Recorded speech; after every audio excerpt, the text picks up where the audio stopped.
शिवाजी महाराजांची कीर्ती बेफाम होती. महाराजांची कीर्ती बेफाम, भल्या भल्यांना फुटला यगाम. याला कोण घालीन येसन, दरबारी पुस्ती बेगम. बडी बेगम म्हणजे अली आदिलशहाची आई बर का. नजरेत तिच्या अंगार, दरबार झाला गपगार. कुणी घेईना पुढाकार, साऱ्यांनीच मानली हार. इतक्यात अचानक एक सरदार उठला, बोलला हम लाएगे शिवाजी को, आणि त्यानं विडा उचलला. नाव त्याचे फजल खान, नाव त्याचे फजल खान. जिता जागता जणू सैतान, खान बोलला छाती ठोकून, शिवभाला टाकतो चिरडून.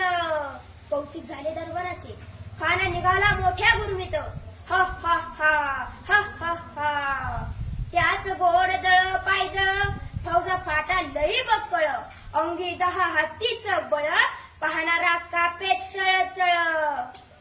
वाटेत भेटेल त्याला चिरडेल ठेचेल. खानाची सेना निघाली, गाव लुटली, देवळं उद्ध्वस्त केली. आया बहिणींची आबरू लुटली. कोण कोण रोखणार हे वादळ. आता शिवबाचं काही खरं नाही. इकडे निजाम, तिकडे मुघल, पलीकडे इंग्रज. जो तो हेच बोलू लागला. अशा वाघिणी